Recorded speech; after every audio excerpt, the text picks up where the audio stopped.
Hello, it is the end of June when I'm filming this. I have no idea when this is going to go up. I'm hoping for July, could be August.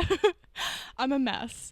Anyway, right now, at the time that I'm filming this, it is the end of June, which means we are officially halfway into 2024, which is wild because that doesn't even seem like a real number to me. That doesn't even seem like a real year. But I'm here, I'm alive. But anyway, I thought it would be fun to celebrate this halfway point by making a list of my 10 favorite books so far that I've read this year. So here we are. I'm going to be sharing those 10 books with you right now. Right now. I don't know. We're off to a good start, aren't we? Okay, let's just get started. These books are in no order except for the last one. I will save my favorite for last just because there is such a clear favorite right now that I thought it would be fun to leave it for last. The first book I want to talk about is House of Leaves by Mark Z. Danilewski. This is a very special book. Essentially, it follows a family who moves into a house, but they soon discover that their house is bigger on the inside than it is on the outside. And that's all I'm going to say about it plot-wise. This book is told in a really unique format, though. There's transcript, there's narrative, there's essays, there's interviews, there's a whole bunch, there's letters, it's told in so many different ways, and there's certain pages where you have to turn the book upside down or turn it on its side. It's so fun. It's such a cool reading experience, which I think really sets it apart from other books. I read this as part of my Reading Lucy Dacus's favorite books video, so if you're interested in hearing more of my thoughts, you can check that out. But I really think that this is such a cool, unique concept, and for that it really stands out to me as one of the best books that I've read so far this year. We can just keep the creepy book train going. Next, we've got The Stepford Wives by Ira Levin.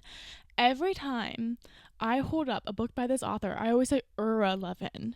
And then as I'm editing the footage afterwards, I'm like, what possessed me to say his name like that? Because I would never look at this and think, oh, Ira, it's Ira Levin, unless I'm somehow wrong and it's been Ira all along, but I kind of doubt that because I don't think that's a real name. Anyway, this book follows Joanna, her husband, and their 2 children as they move into the new Stepford community, but soon, Joanna realizes that there's something wrong with the wives of this community. And that's all I can say because this is such a short book that I don't want to spoil anything. I picked this book up after watching the movie, which I think is from the 60s or 70s. And I love the movie so much that I wanted to read the book. And honestly, I feel like it's really hard to read a book after you watch a movie because you already know what happens, so oftentimes a book just isn't as exciting. But this was 5 stars for me. I absolutely adored this book. I just think, it's so fucking good. I don't even know what to say about it. The critiques of gender, oh god, so good. It's so good. Next we have 2 books I'm kind of consolidating into one because they're part of the same series, which I think is justified. So technically there's still 10 books if you count these 2 books as one single book.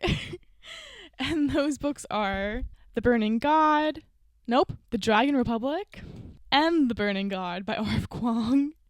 These are books 2 and 3 in the Poppy War series, which I can't summarize, which is relevant because I read book 1, The Poppy War, when it first came out, which I feel was at least 5 years ago. And I had wanted to continue on with the series, but the other books weren't out yet, and then I just forgot about the series for years and years and years. And then I picked up the rest of the series last year, I think. And I decided to give it a shot this year, and holy shit is this series good.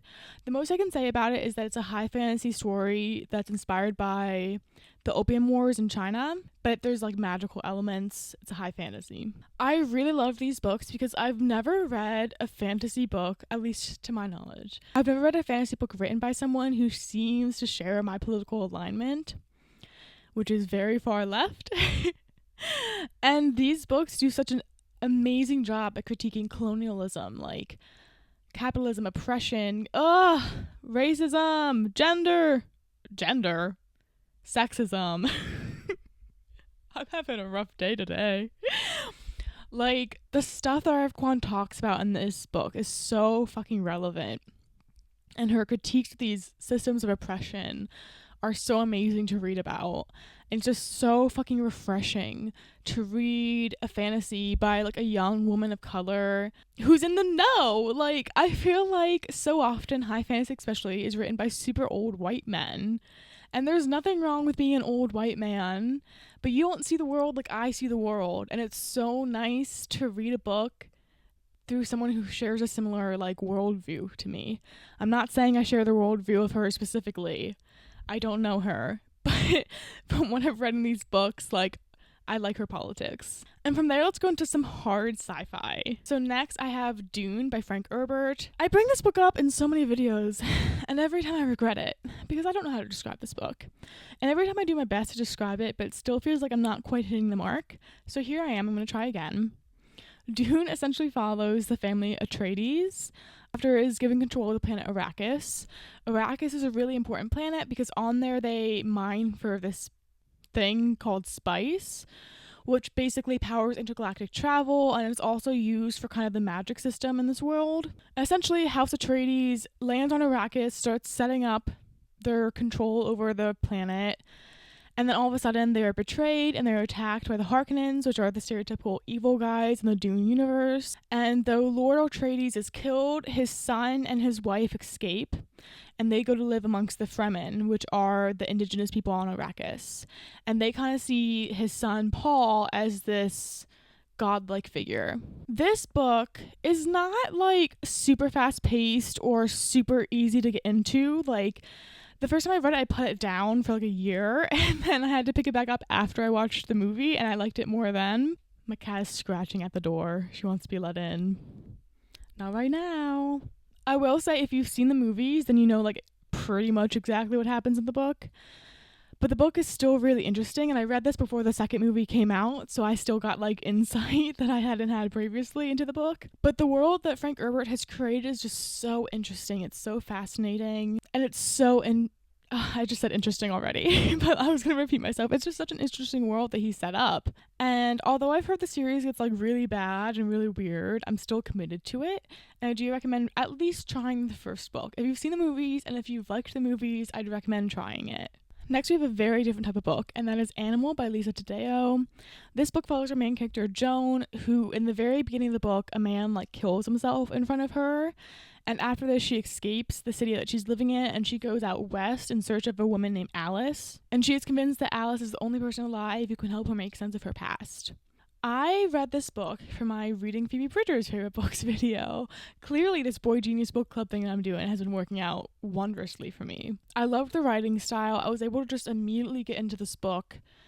And though it's like, not much happens in this book, it's still like really easy just to escape into, if that makes sense. I really liked it. Next, we have the only nonfiction on this list because, in my defense, I was in law school for this first half of the year, so I was struggling and I couldn't read hard stuff. So I didn't read much nonfiction so far yet this year. I think that grammar was completely wrong, but I'm just going to keep going. Anyway, the book that I'm talking about is The Fire Next Time by James Baldwin. It's told in the form of two personal letters. The first one specifically is told to his nephew on the 100 years anniversary of emancipation. And the second one I'm forgetting about, to be honest. But both of them talk about like the racial nightmare in America, and both of them talk about racism in America.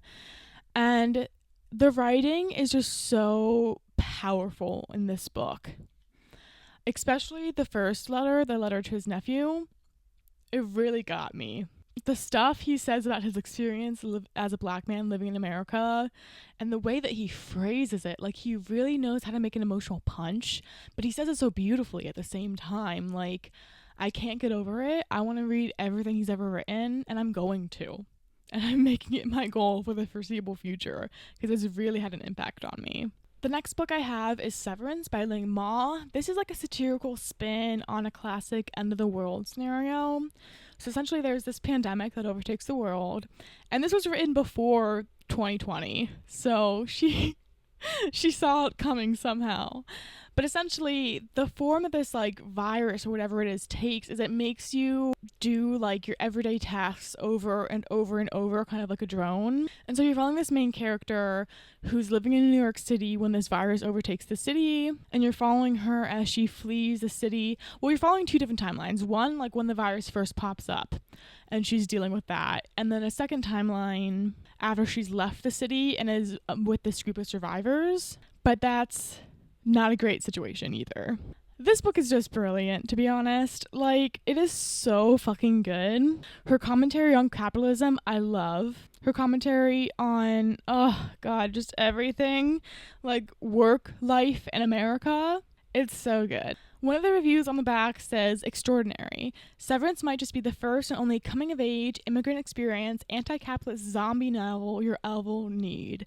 And if that doesn't sell you, I don't know what's gonna sell you. I think it's so good. Okay, this one is by an author that has already made an appearance today. I don't know, I'm giving like a little intro to each book.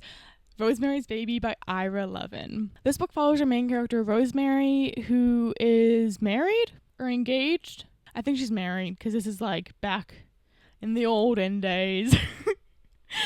This follows Rosemary and her husband, and they move into this very old apartment complex, and they start making friends with the neighbors, and she realizes that something dark and sinister is going on in her building. And similar to the Stepford Wives, I can't really tell you much more about the plot because it will spoil it.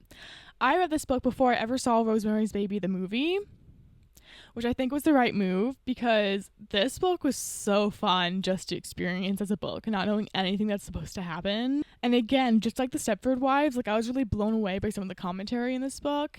And at the same time, it was just such a compelling story that I just had to keep reading it. And I'm really loving my time reading Ira Levin's works. I hope his other books are just as good because I want to read more of them.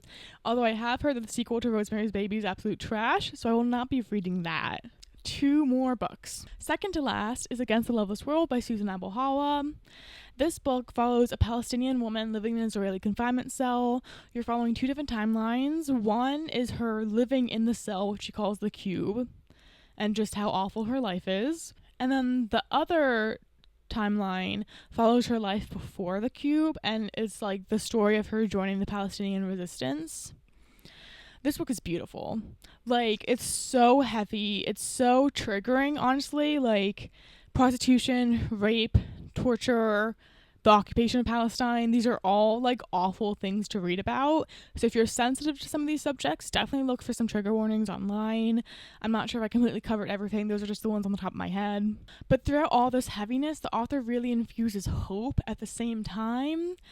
And this book is just so, like, haunting, honestly. I read this one the most recently out of all of these books.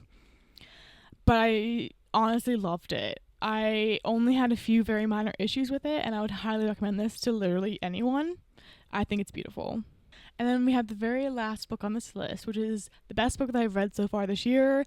And I have a suspicion it's going to be the best book I read the entire year, not just this first half. And that is, drum roll, I don't know how to make a drum roll on my editor. Drum roll, we've got Monstrilio by Geraldo Samano Cordova. This book, I can't say much about this book because I like it so much that I can't express my feelings and my thoughts on it, but I'll tell you a synopsis. So essentially at the beginning of this book, a young child dies, a young boy, and his mother, in her grief, rips his chest open and carves out a piece of his lung, which she then keeps in a jar, and when she then starts to feed, and it turns into a little monster that she calls Monstrilio. If that doesn't make you want to read it, I don't know what's going to. Hearing that synopsis made me have to read it. And it lives up to that. Like, it is such a weird book. But it says so much about the human condition and grief and love and family. Oh, God. I love this book. If you're a fan of weird fiction, you're going to love this. If you're a fan of horror, you're going to love this. If you're a fan of literary stuff, you're going to love this. Highly recommend. I can't talk about this book enough, but yeah, I don't have words to describe it. So there you go. Those are the best books that I've read so far this year. Let me know what your best books are down below so I can check them out and hopefully add them to my best books of the year list. And that is all for this video. Thank you for watching. I'll see you soon with another. Goodbye.